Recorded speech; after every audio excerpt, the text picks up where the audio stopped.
Pemirsa, tim gabungan Polrestabes Makassar membubarkan paksa komplotan pemuda yang melakukan aksi balapan liar. Tidak hanya menahan dan menilang kendaraan pelaku, petugas juga menghukum pelaku dengan hukuman push up.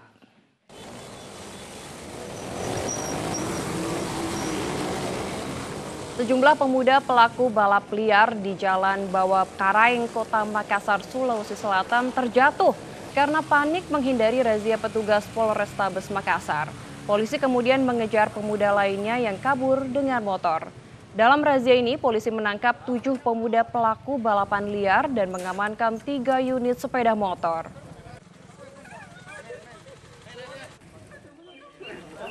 Selain menahan dan menilang kendaraan pelaku, petugas juga menghukum pelaku dengan push up untuk memberikan efek jera. Polrestabes Makassar mengatakan razia ini sebagai upaya menjaga Kamtibnas pada malam hari, utamanya dari aksi kelompok balap liar yang kerap meresahkan warga sekitar. Polrestabes Makassar bersama dengan jajaran Patmor Polrestabes Makassar membubarkan balap liar di Jalan Bawah Karaeng Veteran, di mana pada saat melintas kami sempat membubarkan akhirnya beberapa kendaraan sambil tabrakan, dan kendaraan yang sempat kami amankan sebanyak 3 unit bersama dengan para pelaku balap liar yang berjumlah 7 orang. Ke-7 orang serta barang bukti kami serahkan ke pihak Lantas Polrestabes Makassar untuk ditindaklanjuti. Ratusan pedagang kaki lima di bantaran Kanal Banjir Timur, Duren Sawit, Jakarta Timur bentrok dengan petugas Satpol PP Sabtu sore. Mereka menolak penertiban petugas saat PSBB transisi di Jakarta.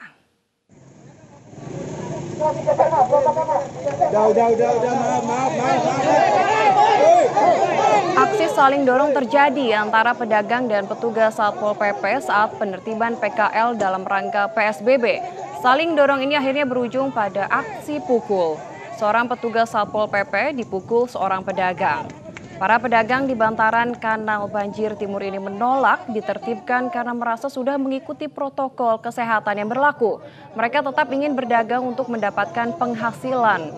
Sementara penertiban ini sebagai bentuk penerapan PSBB sehingga para pedagang tetap dilarang berjualan untuk mencegah penyebaran COVID-19.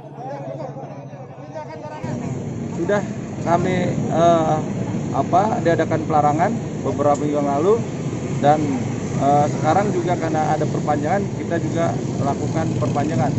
Dan instruksi dari wali kota bahwa untuk para pedagang kaki lima tidak diperbolehkan, dilarang untuk berjualan di sepanjang BKT ini. Karena bagaimanapun di masa pandemi saat ini sangat membahayakan bagi keselamatan warga masyarakat. Untuk sterilisasi pedagang kaki lima di BKT ini kami terus lakukan dalam rangka untuk menekan jangan sampai terjadi peningkatan kasus pandemi COVID-19 di Jakarta Timur. Pemirsa, 8 bangunan hangus terbakar di Jalan Pulau Gebang Raya Cakung, Jakarta Timur, Sabtu siang. Kebakaran diduga berasal dari hubungan arus pendek listrik di salah satu bangunan kontrakan.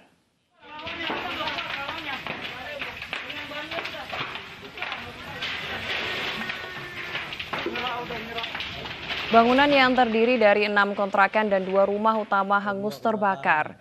Kebakaran sempat membuat panik warga di sekitar lokasi kejadian yang berusaha memadamkan api. Api berhasil dipadamkan oleh Sudin Damkar Jakarta Timur dengan menurunkan 15 unit mobil pemadam kebakaran. Menurut pemilik rumah dan kontrakan, api diduga berasal dari hubungan arus pendek listrik di salah satu rumah. Tak ada korban jiwa dalam kebakaran ini dan diperkirakan kerugian mencapai lebih dari 1 miliar rupiah.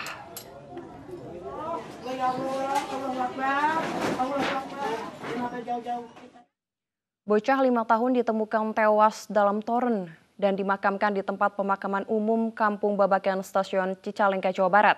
Dari hasil autopsi, polisi menduga bocah 5 tahun itu tewas akibat dibunuh.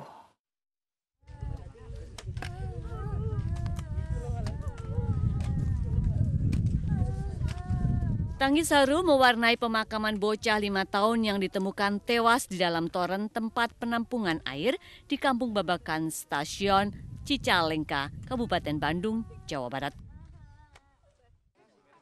Bahkan nenek korban sempat pingsan saat cucunya dikebumikan di tempat pemakaman umum yang tak jauh dari rumahnya.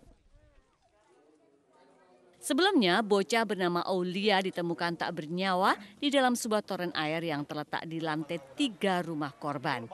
Dari hasil otopsi, polisi menemukan luka di lengan kiri korban. Polisi menduga Aulia merupakan korban pembunuhan. Ditemukan adanya luka gores di tangan kiri korban. Jadi kami menduga ada korban ini adalah diduga korban pembunuhan. Hingga kini polisi masih menyelidiki tewasnya bocah 5 tahun ini. Selain mendalami hasil otopsi, polisi juga mengumpulkan keterangan dari para saksi dan keluarga korban. Dari Bandung, Jawa Barat, Mujib Prayitno, iNews melaporkan. Pemirsa, seorang pria Parubaya di Kecamatan Cipatat, Kabupaten Bandung Barat, Jawa Barat, harus berurusan dengan polisi karena mencabuli anak di bawah umur. Modusnya pelaku mengaku dukun yang bisa mengobati penyakit non-medis.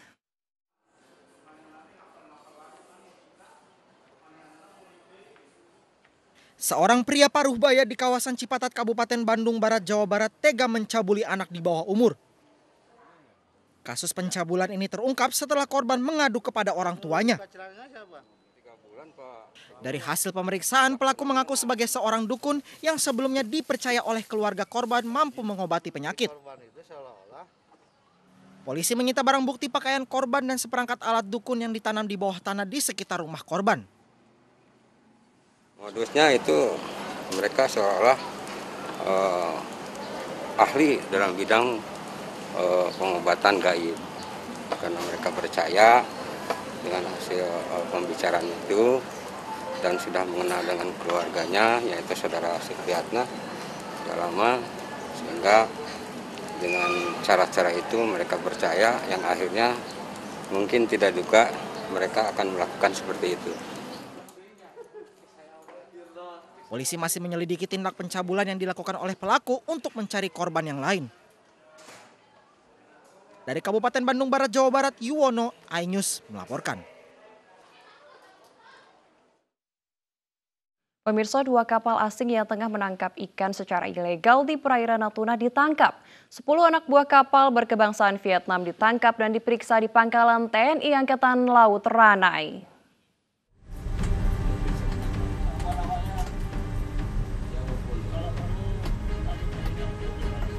Dua kapal ikan asing ilegal berbendera Vietnam ditangkap saat berada di Laut Natuna Utara. Penangkapan ini terjadi saat gugus tugas tempur laut Koormabar 1 berpatroli di alur laut Kepulauan Indonesia 1. Dua kapal Vietnam ini tengah menangkap ikan di 25 nautical mil sebelah utara Pulau Sekatung.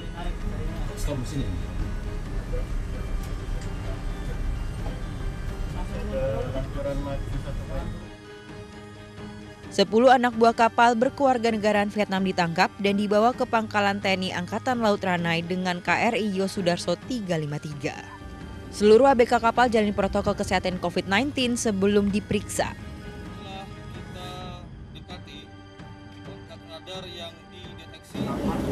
Selamat siang. Kami Lanal-Ranai sudah menerima berkas pemeriksaan awal dari KRI, berikut tahanan dan barang bukti serta kapalnya. Selanjutnya Lanal-Ranai akan melaksanakan penyidikan lebih lanjut, sekaligus melaksanakan prosedur standar protokol COVID terhadap ABK kapal Vietnam tersebut. Dua kapal ini menangkap ikan dengan jaring troll. Hal ini jadi bukti kuat kedua kapal menangkap ikan secara ilegal di perairan Indonesia. Tim Liputan iNews melaporkan.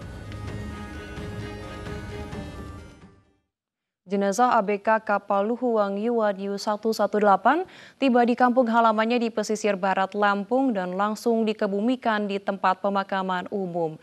Isak tangis keluarga tak terbendungkan lagi saat mengiringi pemakaman Hasan Afriyadi.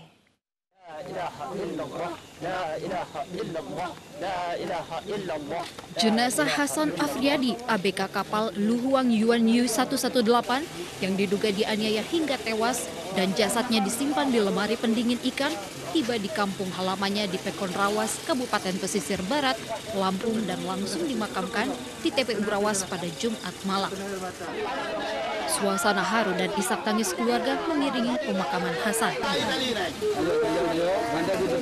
Selain keluarga, pemakaman juga dihadiri warga dan kerabat terdekat.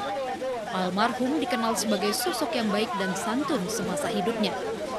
Bupati Pesisir Barat yang turut hadir di pemakaman meminta agar polisi segera menangani kasus ini.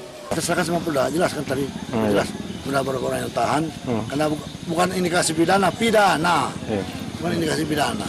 Itu. Apa aja alasannya kalau menghinakannya orang lain, baik lalai maupun itu ya udah pidana. Keluarga masih menunggu hasil otopsi Hasan yang masih berada di laboratorium forensik Polda Kepri. Keluarga juga berharap polisi mengusut tuntas kasus ini jika Hasan terbukti sebagai korban pembunuhan. Dari Pesisir Barat Lampung, Enrico Ngantung, iNews melaporkan.